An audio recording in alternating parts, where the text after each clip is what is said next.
विधानसभेचा नवा अध्यक्ष कोण असणार याची उत्सुकता आता संपूर्ण देशाला आहे। राजनाथ सिंह यांच्याकडे ही जबाबदारी दिली गेलेली आहे, त्यामुळे सिंहांच्या निवासस्थानी झालेल्या बैठकीत चर्चा झाली आहे। ओम बिर्ला यांच्यासह राधा मोहन सिंह त्याचबरोबर डी पुरंदेश्वरी यांच्या नावाची चर्चा आहे। काँग्रेस नेते के सुरेश यांना हंगामी अध्यक्ष करण्याची शक्यता आहे। किंवा मग ओम बिर्ला यांना पुन्हा संधी दिली जाते का लोकसभा अध्यक्षपदी बसण्याची, हे सुद्धा पाहावं लागेल। मात्र इतरही दोन नावं आहेत जी चर्चेत आहेत। प्रतिनिधी शिवाजी काळे यांच्याकडून या संदर्भातले अपडेट्स आपण घेणार आहोत। शिवाजी, ओम बिर्ला यांना पुन्हा संधी मिळण्याची काही शक्यता किंवा जी दोन नावं चर्चेत आहेत त्या संदर्भात कितपत शाश्वती असू शकते की त्यांना हे पद मिळू शकेल म्हणून? आपण जी नावं आपण पाहत आहोत ज्या पद्धतीने, तर त्यामधील सगळ्यात महत्त्वाचं नाव म्हणून जर पाहिलं जातं तर ओम बिर्ला यांच्याकडे पाहिलं जाते। गेल्या 5 वर्षांमध्ये त्यांनी ज्या पद्धतीने सरकार चालवलेलं आहे,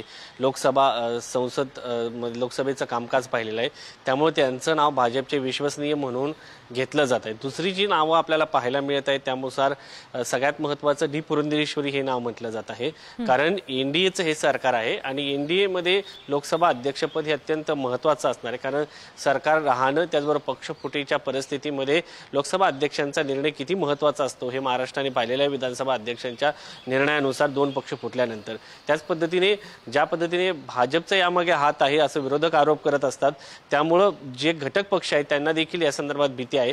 त्यामुळे घटक पक्ष जे आहेत एनडीएचे त्यांचं म्हणणं आहे की सर्वसंमतीने अध्यक्ष ठरवला जावा। या संदर्भात राजनाथ सिंह यांच्या घरी बैठक पार पडली आणि ओम बिर्ला यांचं नाव भाजपने पुढे केल्याचं समजतंय। मात्र ज्या पद्धतीने डी पुरंदेश्वरी आणि चंद्रबाबू नायडू यांचे नाते आहेत, भले त्या भाजपमध्ये असलं तरी, त्यामुळे त्यांचं नाव असावं असं चंद्रबाबू नायडू यांच्या पक्षाचं म्हणणं आहे। नितीश कुमार यांचे देखील नेते यासाठी उपस्थित होते, चिराग पासवान यांच्या पक्षाचे नेते उपस्थित होते आणि या सगळ्या बैठकीमध्ये आता हे नाव ठरवलं जाणार आहे। सगळ्यात महत्त्वाचं असं सांगितलं तर भाजपकडनं की उपाध्यक्षपद हे एनडीएला दिलं जाईल, मात्र संसदीय परंपरेनुसार हे पद विरोधकांना दिलं जातं, म्हणजे इंडिया आघाडीच्या पक्षांना दिलं जातं। अध्यक्ष सत्ताधारी पक्षाचा असतो, मात्र गेल्या 10 वर्षामध्ये जर आपण पाहिलं असेल तर विरोधी पक्ष नेतेही पदही नव्हतं।